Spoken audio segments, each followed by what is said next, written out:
Buongiorno, word nerds. Welcome to the dictionary.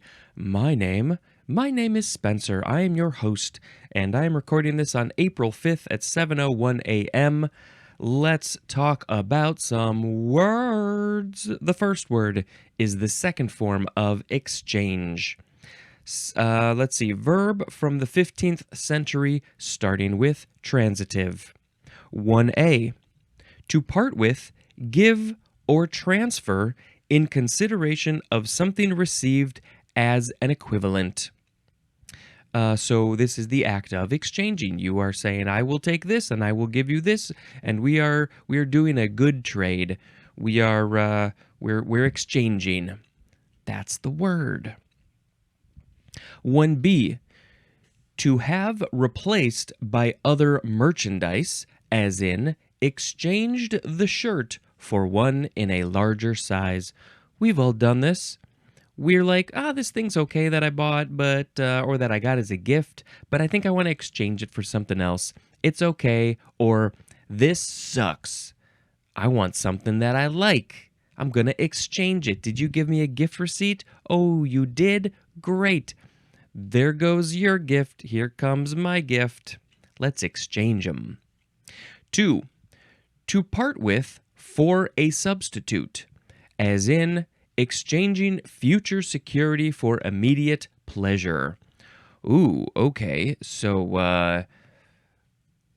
we want to either have pleasure right now or have security later. I'm not sure what example would those two be in context together with. I don't know if that was English. Future security for immediate pleasure. I don't need the security in the future because it's the future and I can't see, and I just need to be here in the now. And right now, I want some pleasure. So screw the future security. I'll deal with that. That's a problem for future Spencer. Right now, I want some pleasure. And what gives me pleasure is going on to the next definition. Number 3. To give and receive reciprocally, as in exchange gifts. This is just when it's maybe not a birthday, because typically the gifts are only being given to one person, but maybe for an anniversary or another holiday, a Christmas, a Hanukkah, or something like that. You're like, I'm going to give you a gift and you're going to give me a gift and we're exchanging gifts and it's great. Intransitive is, number 1, to pass or become received in exchange. So you are the thing that is being exchanged. To pass in exchange or become received in exchange. The gift is exchanged. The gift is being exchanged. I think I would like to exchange my brain for a new brain. Number 2, to engage in an exchange. We are engaging in an exchange when we are exchanging gifts for a holiday. We are doing an exchange. Exchangeability is a noun. Exchangeable is an adjective. Oh, my gift better be exchangeable because there's no guarantee that I'm going to like it. Exchanger, that is a noun. Okay, let's make a sound effect. Next is exchange rate. 2 words, noun from 1855. The ratio at which the principal unit of 2 currencies may be traded.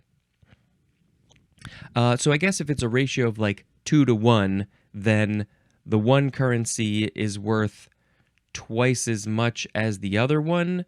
So this is not the correct math, but let's say the dollar and the euro. Let's say the $2 is worth €1. That means that it's a 2 to 1 ratio. I'm not sure which way that goes. I guess it's two of this one thing to 1 of this thing. Yeah, that's obviously that makes sense. And so the euro would be twice valued at twice as much as the dollar. It's worth twice as much as the dollar. And so that's why you need $2 to match €1. And again, those are not the correct numbers. I believe that the dollar and the euro are actually much closer to a 1-to-1 ratio. It could be like 1.1 to 1 or something like that. But it's a ratio. Next is exchange student. Two words. Noun from circa 1930. So I wonder, who were the first exchange students? Where were they exchanging? Were they exchanging domestically? Were they exchanging internationally? This is a student from one country received into an institution in another country in exchange for one sent to an institution in the home country of the first. Maybe a little bit complicated, but it makes sense. One student from this area swaps places with another student over here, maybe at the same time, maybe not at the same time. I believe also sometimes they'll be called exchange students, but you're not necessarily, like if somebody comes from one country over to another country to go to school and hang out with some students in there, and like in America, say, that doesn't necessarily mean that one of the students from that American school is going to go to that other country. Sometimes they just go and they hang out for a year and they do the school thing. We must have had some exchange students when I was in school. I don't specifically remember. I guess they weren't part of my little group of friends. I just can't remember. But I know my wife Sharon, she said that they had a girl from Sweden come when she was in high school. But see, that's the thing. I don't know if anybody exchanged. I don't know if anybody went to Sweden to be exchanged.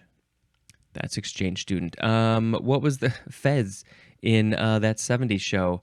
I think that his name wasn't actually Fez. Fez stands for foreign exchange student. That was a funny little joke that they put in there. Next is exchangeite. Exchangeite. So it's the word exchange, but after the G, it's an I-T-E, and the E at the beginning is capitalized.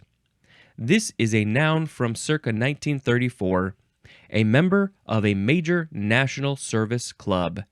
And what might that national service club be? It's from, I guess, the National Exchange Club. I don't know what this is, but a member of this club or another club like it would be an exchangeite, and I have no idea what this club does. What does this club do? Poof, poof, poof. You exchange stuff. Next is a word that has a lot of definitions. It's exchequer or exchequer. E-X-C-H-E-Q-U-E-R. Exchequer.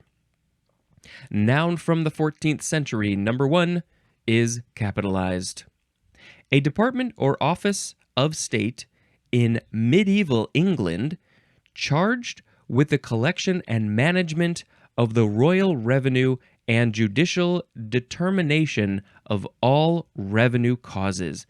And what I'm going to do actually is I'm going to take this piece of paper that I have in the book, and I'm going to put it, I should have been doing this for every episode, I'm going to put it behind this page, because these pages are so thin that you can see through them.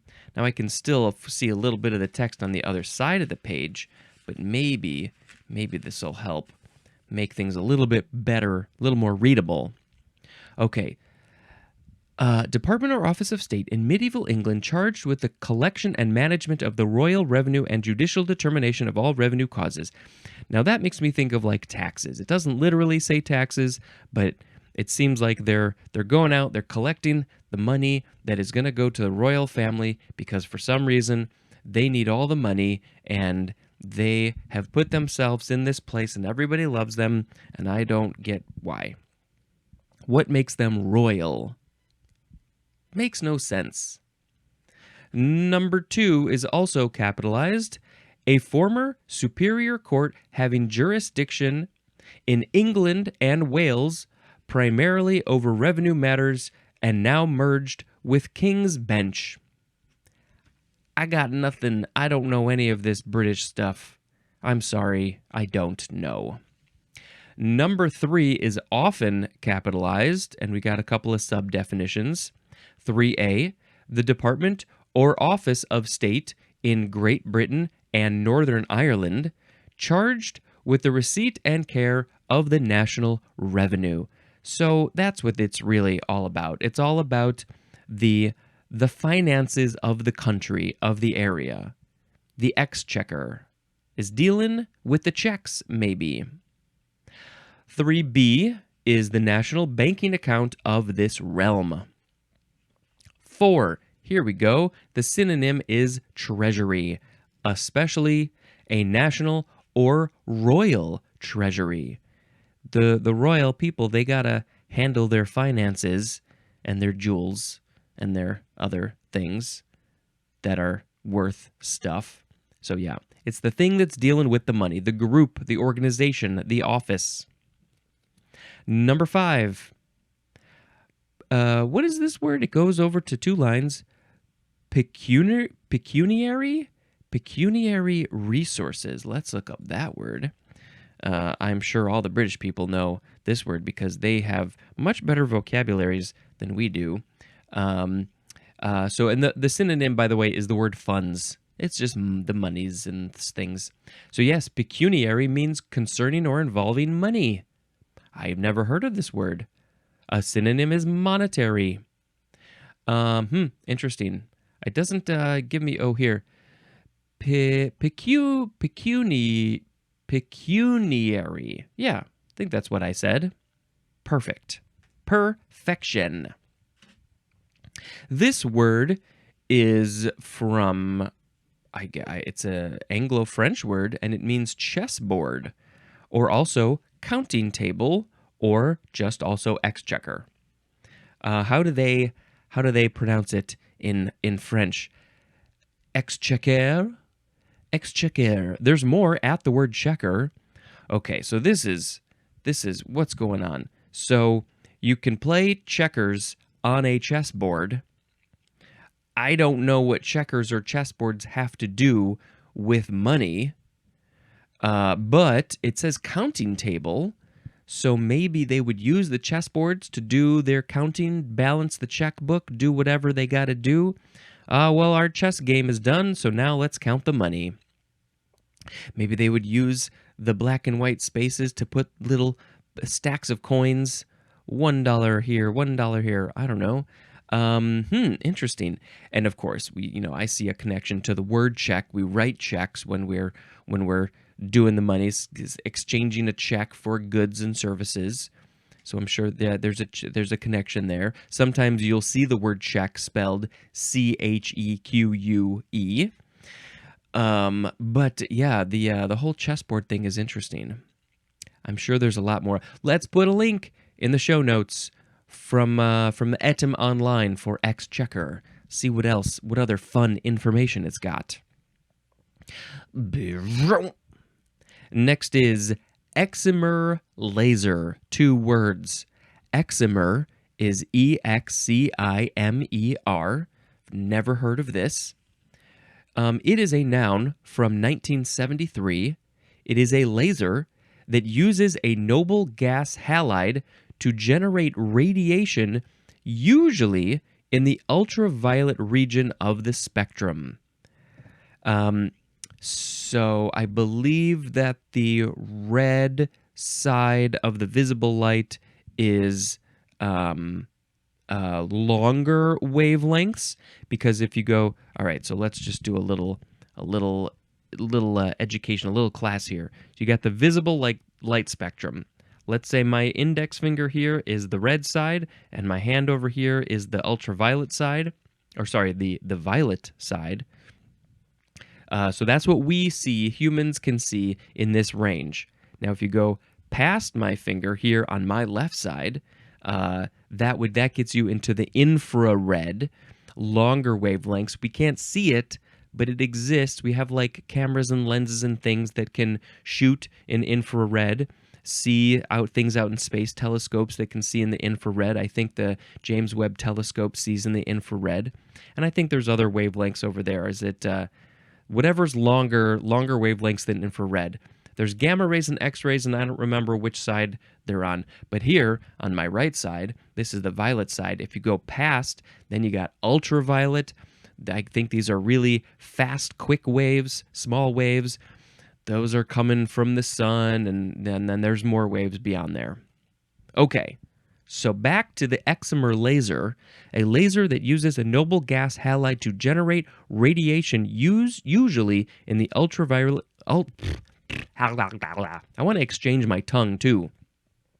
In the ultraviolet region of the spectrum. I don't know. I can't give you any more information than that. It's a laser, and it makes radiation in the ultraviolet. Okay. The word is from excited and dimer or dimmer. How do you pronounce this word? I don't specifically remember reading it, but I know I did because I have read all of the words in this book so far. Let's see. Dimer, dimer. A compound formed by the union of two radicals and two molecules of a simpler compound, specifically a polymer formed from two molecules of a monomer. Okay, and so what this, I guess, the name came from those things being excited. So it's an excimer. That's it. Next is excipient. Is that an I or a long? I think it's just excipient. Yeah, that makes more sense. It looked like a long I, the long thing over the I. It's excipient. Noun from circa 1753, a usually inert substance as gum, arabic, or starch that forms a vehicle as for a drug. The vehicle, it's not like a car or a truck or a motorcycle or a boat or a scooter or rollerblades. No, this is a thing that you put the drug into, like a pill, so you can get the drug into the body. So this is a usually inert substance. It means it's not going to do anything. It's just like it's not going to harm you. It's not going to add any symptoms or side effects or anything like that. It's just like bleh. It does nothing. It's just a vehicle. So I guess this vehicle would be a gum arabic. I don't know what arabic is in this context, or a starch. And then you can put the drug in the thing, and then maybe you can consume this gum arabic or starch or whatever. And so that gum arabic or starch would be called the excipient. Why is it called excipient? Let's look at the etymology. Let us do that. That is from the Latin verb excipere, which means to take out or take up. And there's more at the word accept, E-X-C-E-P-T. So to take out, take up, I guess it's taking up the drug, and then it is sending it along to the thing. Excipient. I've heard this word before, but I don't think I ever really knew what it was. Maybe I will pay more attention the next time I hear this word, and then I will know that it is just a thing that is inert, that is used as a vehicle for other things. Next is excitable. Excitable. I kind of want to emphasize the sizable. Excitable. Yeah. Okay. This is an adjective from 1689, and it is subject to excise. E-X-C-I-S-E, which is in fact our next word. So anything that can be excised is excisable. And what is excise? Here we go with excise or excise. Excise. Well, it does end in an S, an S-E, so some people want to say excise. This is the first form noun from the 15th century. Number 1, an internal tax levied on the manufacture, sale, or consumption of a commodity. It's a tax. That's what it is. On any of these things, we need an excise tax here because it's it's on the manufacture, sale, or consumption of a thing. When you create it, when you sell it, when you consume it, we gotta tax it. We gotta tax you every step of the way. Number 2, any of various taxes on privileges, often assessed in the form of a license or fee. So I wonder, like, when you buy like a hunting license or a fishing license or something like that, is there an excise tax on that? Seems like, based on this definition, there would be, but maybe it's not on all licenses or fees, maybe just some of them. I don't know. That was just the first thing I could think of. We've been watching that show, Northern Exposure, where I think we're about halfway into the 3rd season, and there's a lot of hunting talk in that show because it's in Alaska, and it's from the early 90s, and yeah, there's a lot of hunting in Alaska, even now. This word, it's from the obsolete Dutch word, exis, I don't know how to pronounce it, from Middle Dutch, probably modified of Old French, assis, which means session or assessment. And there's more at the word assize, A-S-S-I-Z-E, whatever that is. But I do see the connection in the spellings and all that. Because the Old French word is A-S-S-I-S-E, and then the English word is A-S-S-I-Z-E, and we are talking about the word E-X-C-I-S-E. Okay. The second form of excise or excise is a verb from 1652, looks to be just transitive, and it means to impose an excise on. We are excising this thing that is excisable with an excise. The third form is pronounced excise. This is also a transitive verb from 1634. I wonder why it's separate from the other one. This is to remove by or as if by, excision. Ooh, we're going to get that into that. So this is a whole different context of how this word is used. Let's see. This one, we have some etymology here. It is from the Latin verb excidere, which is from the ex prefix plus caedere, which means to cut. Okay, let's get into this stuff. Let's see. Well, I guess excision is the only one that we're going to see, but we got a word before that. So I got to go. Next is exciseman, or exciseman, or exciseman, or exciseman. This is a noun from 1647, an officer who inspects and rates articles liable to excise under British law. So these are the things that would be getting that they would be excisable. They would get that excise tax.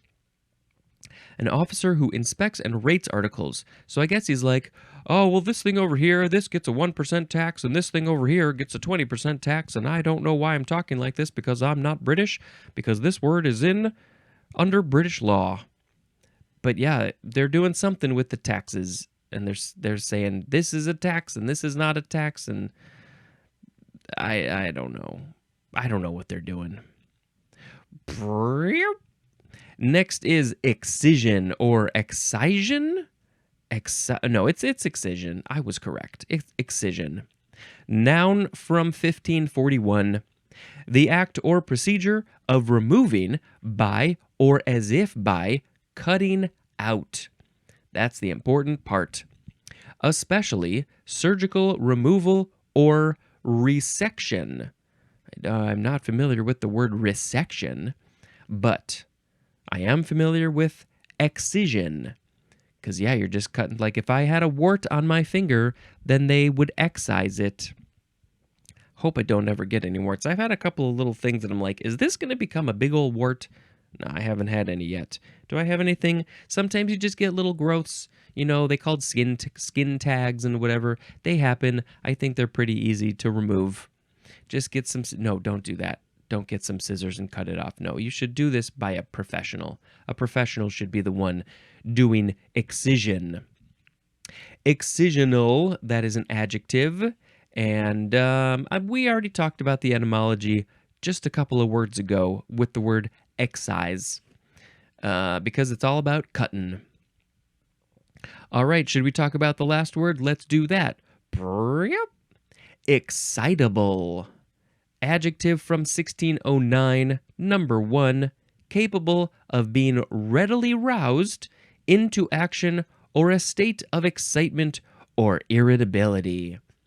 Ooh, you're so excitable when I say hello. You're like, I don't know. Why are you saying hello to me? The day is poopy. That's what people say when they get excitable or able to be excited. Number 2, capable of being activated by and reacting to stimuli, as in excitable cells. Ooh, what sort of cells are these? They are capable of being activated by and reacting to stimuli. So maybe when your brain thinks something and it sends the electrical signals through the body, and then they go to some cells and it makes them go whoa, whoa, whoa, whoa, make them move or make sounds or something. Like right now, the way that I'm talking is because my brain is telling my lungs to push air out of my trachea, my throat, in through my mouth, and it's telling my mouth to go blah, blah, blah, blah, blah, blah, and my tongue to move around, and my cheeks and my lips to make all these. There's so many muscles and things that are involved in this process. And so I don't know if this is exactly what this is, the cells that are excitable, but maybe that makes sense. I don't know. There's cells in all those areas, those muscles and stuff. Any other things? Excitability is a noun. Excitableness is a noun. And I think we're all on some level of excitableness. Some of us, when we are told something, put into a situation, we're just like, oh, cool, yeah, we're not very excitable. But some other people are like, oh my God, that's amazing. And those people are very excitable. I'm not terribly. I'm a little on the lower scale, but sometimes when I'm here, I like to force myself to get a little bit more excitable for the show to make it a little bit more fun. Clearly. All right, that was the end of the words. Let's pick a word of the episode. We had exchange, exchange rate, exchange student, exchangeite, exchequer, excimer laser, excipient, excisable, excise, exciseman, excision, and excitable. Okay, well, we're going to get some more exciting words in the next episode. Let's see. It would have been good for me to be an exchange student. I never did that. I had some friends who went to Germany, I think, for a semester or something like that. Maybe it was a summer. I can't remember. Let's see. I mean, the lasers are always cool. The excimer laser was in this episode.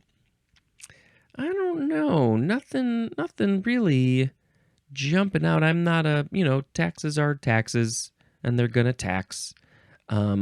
Excision. What are we gonna pick? I don't know. Taxes. Yeah, I mean the exchequer. I don't know. Can't. No. I don't know. Maybe just excimer laser. Excimer laser is going to be the word of the episode. Excimer laser, shooting lasers out of my eyes because my eyes are excimer lasers.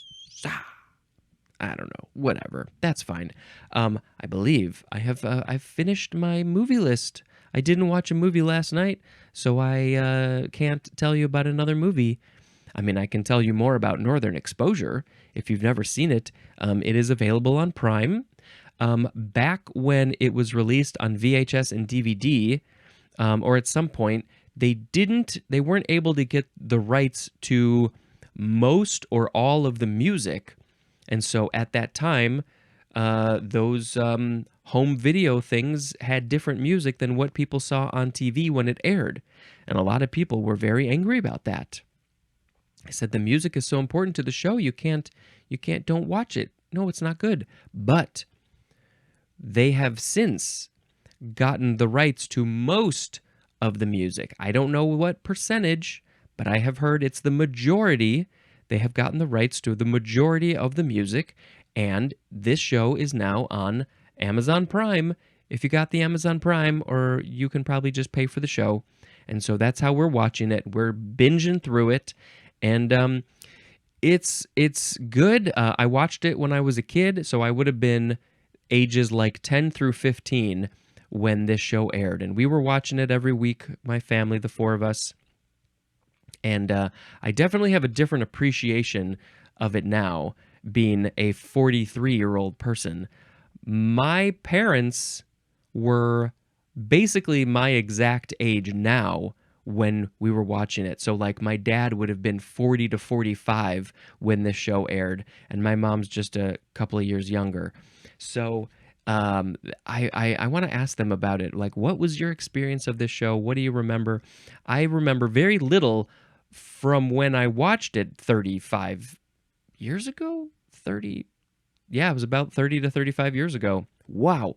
And so I remember a little bit. I remember it being kind of quirky and weird and sort of mystical at times and funny.